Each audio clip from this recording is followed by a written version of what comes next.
Hello students, I hope you are having a good day. I am Balabindu Ram. Today is with me Persis.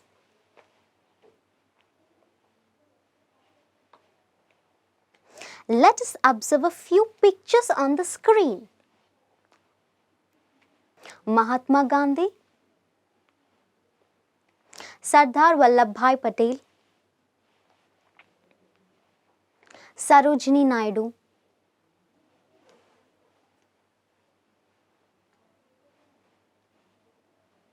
Bhagat Singh, Subhash Chandra Bose, Jawaharlal Nehru. These were the few important leaders who played a very important role in the national movement of India.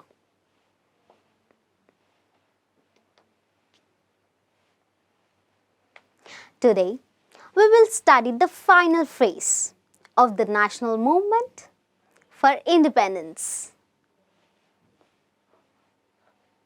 and try to understand the incidents that led to the partition of British occupied India. From the topic, National Movement in India Partition and Independence. 1939 to 1947.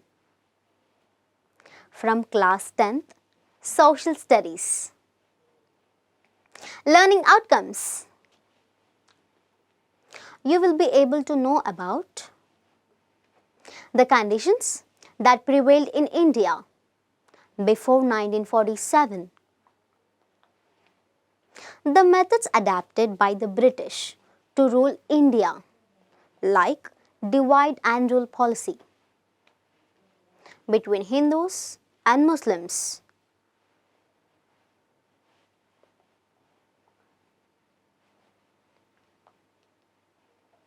the Government of India Act of 1935 and the right to vote, call for complete independence, Muslim League, dominion status, a title given to any self-governing nation under the British Empire. Divide and rule. Divide and rule is a political strategy where they divide the people based on religion or other aspects to turn them against each other.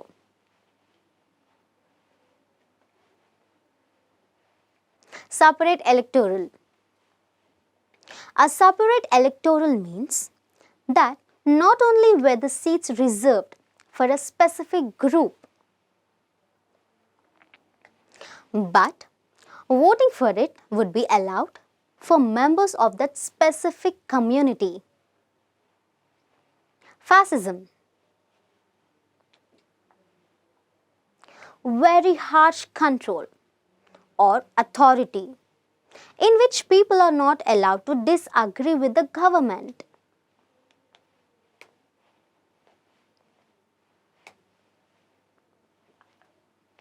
Check the concept map.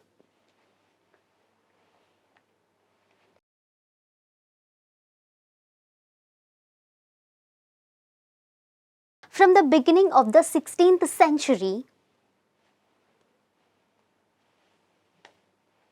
many Europeans and Britishers established their trading centers in India. It was the British who brought India under their political domination.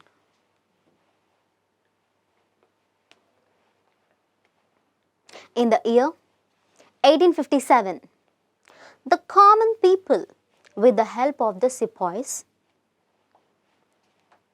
and the native rulers from princely states, resisted Britishers with great efforts. The 1857 revolt is also called the First War of Indian Independence of Sepoy Mutiny.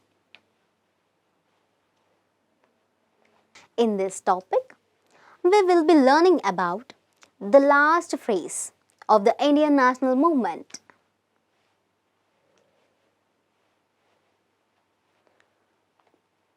This was a crucial time for the Britishers, as Britain was about to enter into World War II, fighting its greatest enemy, Germany.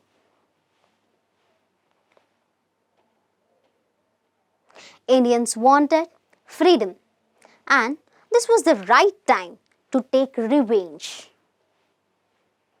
against the British. When World War II started in 1939, most of the provinces in India were already governed by the Indian Congress.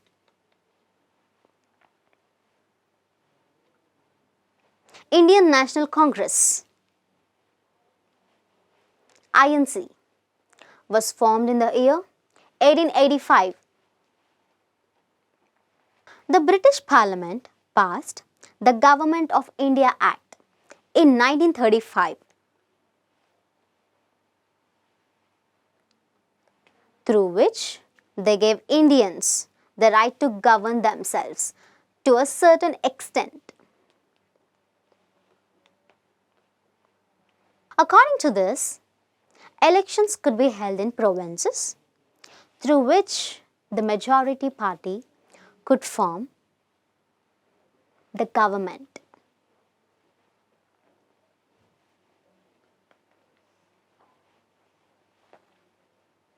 However, the right to vote was given to a small section of the population.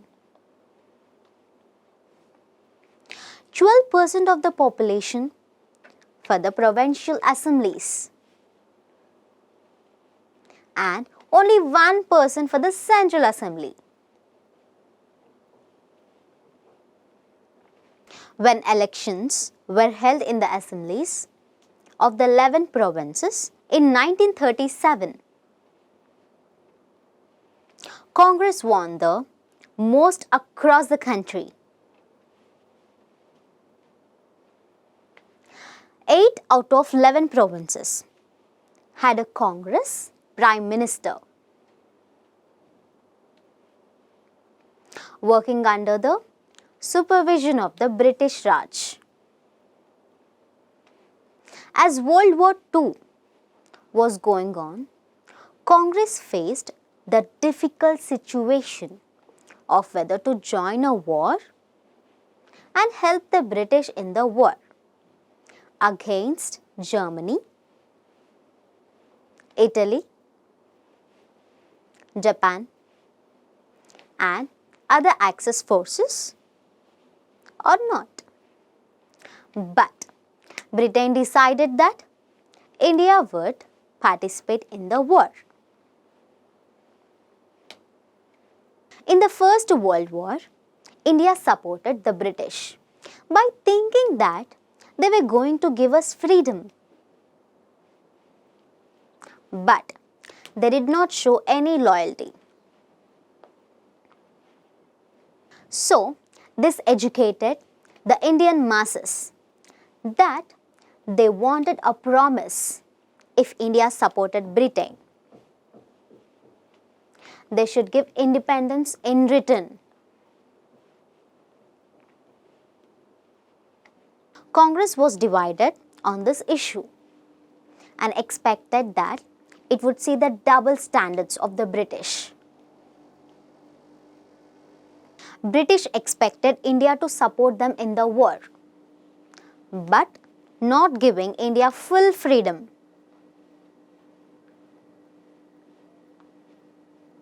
They were not ready to dismantle an empire they had built over centuries, as India was a vast and great empire for the British.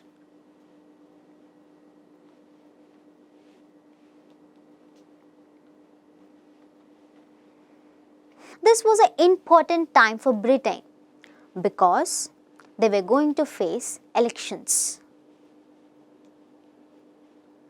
In England, there were two parties, Conservative Party and the Labour Party.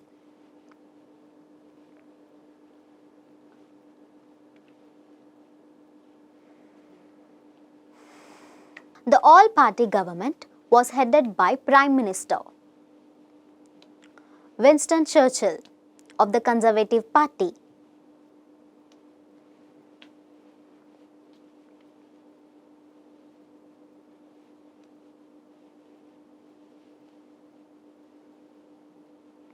Conservatives wanted to hold on to its empire for as long as it could. Winston Churchill sent Stafford to convince India to participate in the war.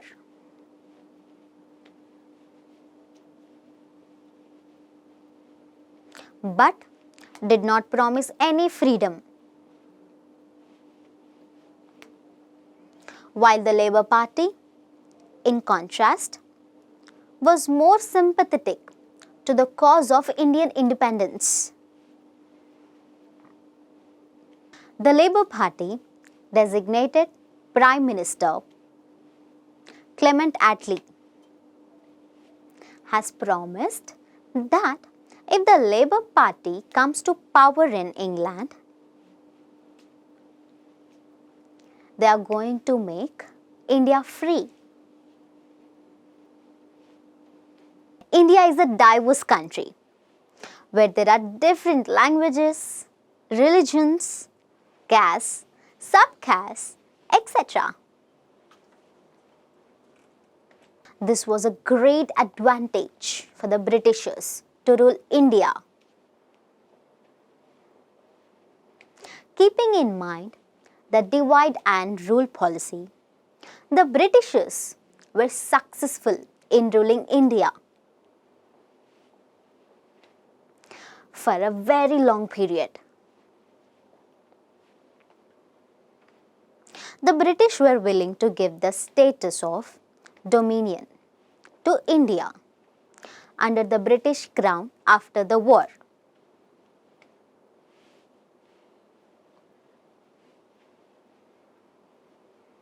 However, the Indian Congress wanted a promise of complete independence.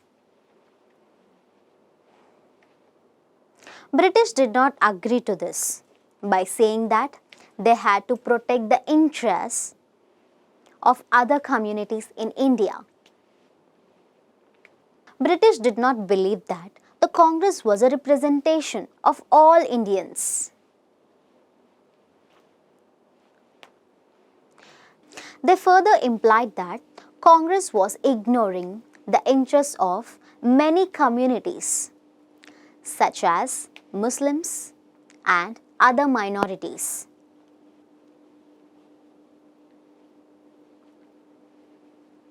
Therefore, it was up to the British to protect these interests. The British government in India at the time had received special wartime powers to maintain law and order.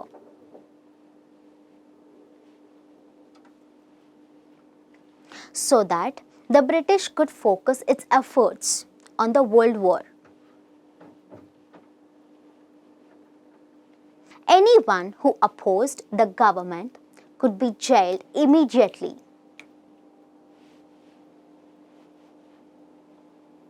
And imprisoned for an indefinite period without going to trial. People were not given the freedom of speech. The Congress was upset that the British refused to promise complete independence to India.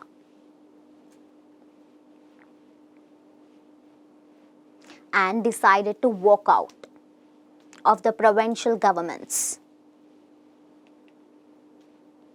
All the Congress ministries who had been elected to power in 1937, resigned in October 1939.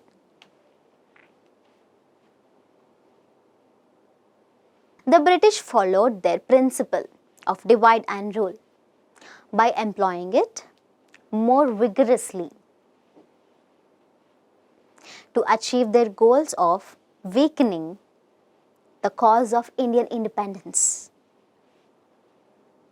The British government supported and encouraged the plans of the Muslim League and gave little thought to the Indian Congress.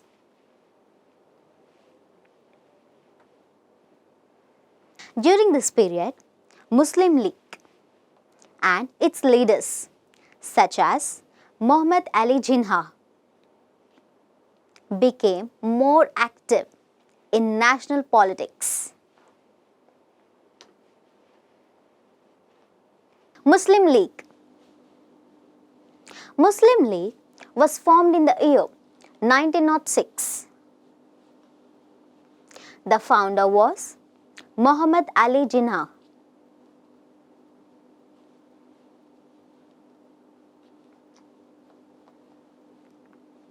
This was a great advantage for the Britishers to rule India.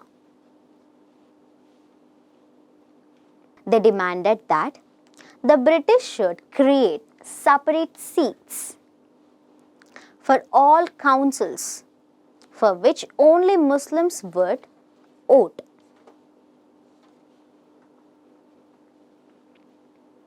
During provincial state elections in 1937, the League won one or two of the 482 Muslim seats in the country. At the same time, Congress won 26 out of 58 Muslim seats it had contested.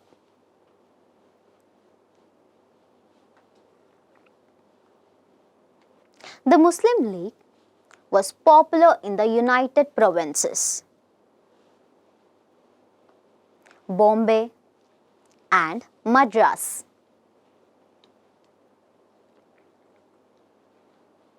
However, it was quite weak in the three provinces from which Pakistan was to be made just 10 years later. That is Bengal, the Northwest Frontier Province, now in Pakistan, and Punjab.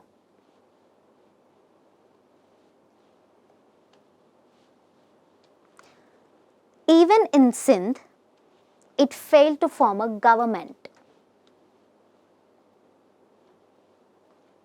But the situation changed in the next 10 years. In 1946, when elections were held again for the provincial and central assemblies,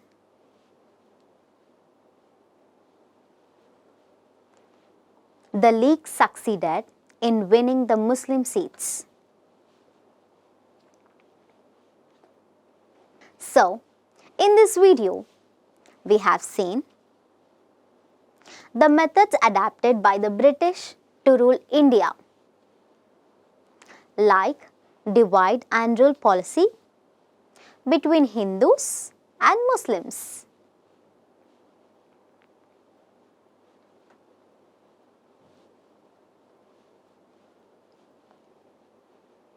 The Government of India Act of 1935 and the right to vote call for complete independence. Thank you.